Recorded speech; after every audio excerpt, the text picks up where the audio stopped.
పెళ్ళైనా పండగైనా వేడుక ఏదైనా పట్టు చీరల ప్రత్యేక వేదిక వారాహి సిల్క్స్.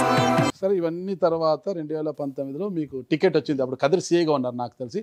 చివరి నిమిషం వరకు మీ రాజీనామా కూడా ఆమోదం పొందలేదు. అది ఆగమేకల వల్ల ఆమోదం చేసుకొని మీరు బీఫామ్ నామినేషన్ వేశారు.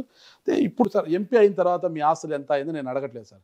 ఎంపీ కాకముందు మీరు కామన్ సీఏగా ఉన్నప్పుడు మీ ఆస్తులు ఎంత సార్? ఆస్తులు అంటే ఇంకా నాకు ఊర్లో ఉండే రుద్రవరంలో ఉండే భూములే.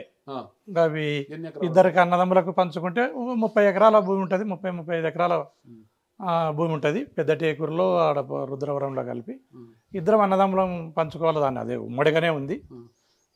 ఇద్దరం అన్నదమ్ములం పంచుకుంటే సగం ఆస్తి వస్తుంది. అంటే ఒక 50 కోట్లు వస్తుంది సార్ ఆస్తి. ఇప్పుడు ఆ రోడ్డు ఇప్పుడు అటువైపు రుద్రవరం పైన ఒక రోడ్డు పోతా ఉంది నారాజ్. ఆ రోడ్డు పోతే ఏమైనా ఆస్తులకు విలువ వస్తే నువ్వు చెప్పినట్ల కొంత విలువ వస్తుంది. లేదంటే ఇంకా వ్యవసాయానికి పనికొచ్చే భూములు ఈ రోజుకి ఇంకా కరెక్ట్గా అంచనా వేయలేం. అది ఈ రోజుకి ధర లేదు. అది అంటే 2019 మీకు వస్తాయి. అంటే ప్రభుత్వం నెల నెల ఇచ్చే జీతంతో బ్రతికే కుటుంబం మీది. మీకు ఒక ఫ్యామిలీ ఉంది. అంటే 2019 ఎన్నికలకు ముందు చంద్రబాబు నాయుడు గారు అందరికి పసుపు కుంకుమ ఇచ్చారు. మహిళలందరికీ కూడా చాలా చేసామని చెప్తున్నారు.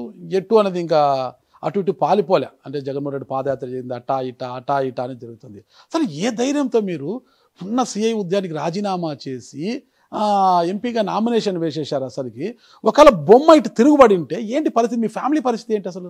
ఏమైతుంది? ఇంకా నేను అన్నిటికీ సిద్ధపడే వచ్చింటా కదా. సిద్ధపడచ్చు. మీ ఫ్యామిలీ కూడా ప్రిపేర్ చేసింటా కదా.